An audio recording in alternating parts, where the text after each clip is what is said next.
This is the Emergency Medical Minute, sponsored by Mile High Ambulance.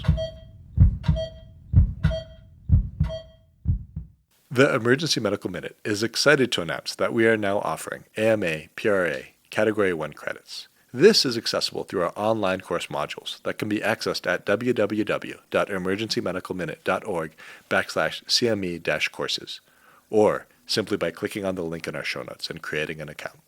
All right, should we lead with the interesting fun fact or save that for the end? For the end. For the end? All right, you're outvoted. Okay, so yesterday I was working in Leadville, and I had a guy who came in. He works in metal fabrication and welding and stuff like that, and said, I got metal in my eye. It's been there for like 3 days. I don't know how he could stand it for 3 days, and then he finally came in. So we took out the piece of metal. We gave him tetracaine drops. Here we generally have proparacaine, and I was able to use like an 18-gauge needle. It's a little dicey getting near the cornea, but you use an 18-gauge needle and get it out. And after I got it out and looked in the slit lamp, what do you think I saw? No puncture. A rust ring. That's right. So a lot of these, if you think of like leaving out a nail on the sidewalk and then it rains, you got the rust stain afterwards. Same thing happens when people get metallic foreign bodies stuck in their eye. The problem is it can epithelialize over that and permanently stain the cornea.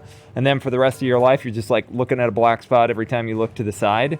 So the idea is to get out the rust ring. And do you know how we do that in general? So a little bit of background, the Rust-Oleum, what did you say? Something like that. So the cornea, thick or not so thick? Not so thick. So it's like generally about 540 micrometers. So about a half a millimeter. So super thin. And you want to be careful. You can just leave these for the ophthalmologist to take care of in 24 to 48 hours if you've got good follow-up. But this guy had already been sitting on it for 3 days, and I was up in Leadville, and he works all the time, so I knew I wasn't going to be able to get him quick ophthalmology follow-up. So you can just kind of gently scrape it with the side of an 18-gauge needle, like with the bevel, which takes a very steady hand and a lot of tolerance on the part of the patient. Or you can get this little thing called an eye burr, or I think the other name is an Alger's brush. I may be getting that wrong for the podcast listeners. The basic idea is it's like a little dental drill. It's a handheld, like about the size of a highlighter, and then you stick in a very thin burr about the size of a toothpick that has just a little rasp at the end, and it rotates, and then you can kind of gouge out that rust ring. Remember, they've got topical anesthetic on the surface of the cornea. The problem is, what if you go all the way through, right? That's a little bit of a problem. So there are 5 layers to the cornea, and I got to remind myself what they are. Stand by. So there's an epithelium, there's something called a Bowman's membrane, which is a fascial layer, there's the stroma, then there's another membrane called Verzemnieks membrane, and then an endothelial layer. So these little drills we use actually have a really cool design where there's a clutch so that they're supposed to automatically stop when they hit the second layer. Like it's a little bit tougher, and the motor is such that you drill and then it just goes zzz and stops. So you're not supposed to be able to perforate the cornea, but if the foreign body has already gone through the cornea, your drill has already gone through that second membrane, you might also go through that second membrane. So got to be very careful. What did I decide to do with this guy? I did use the burr and I drilled out a bunch of it, but I was getting a pretty deep divot and there was still rust at the bottom. So I stopped and I referred him to ophthalmology to take care of that. All right, what are some long-term complications if it doesn't heal well? And you send them home on antibiotics, and you can send them home on a drop to dilate the eyes because it makes them more comfortable. We don't send them home with the proparacaine or tetracaine because that's damaging to the cornea. Complications, what do you think happens if it doesn't heal well? Well, yeah, if I was a little more aggressive, I could have ruptured the globe. But sometimes they'll just get a non-healing wound there that divot I made doesn't heal.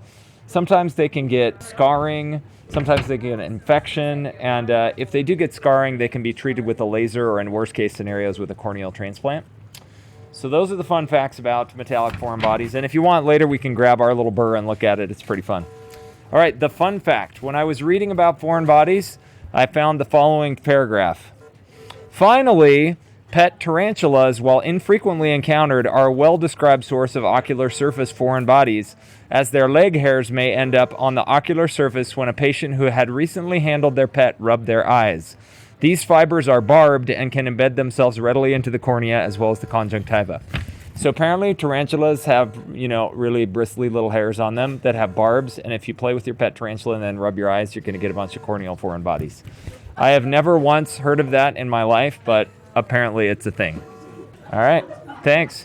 We'd like to thank our sponsor, Health One Continental Division, and Swedish Medical Center for their financial contributions to the EMM. Donations from them and listeners like you make it possible for us to fulfill our mission of producing and spreading free medical education to the masses. If you enjoy our show, please consider making a one-time or recurring donation to help cover our operational costs and keep the EMM awesome. Click on the link in our show notes to make a donation. Thank you for listening.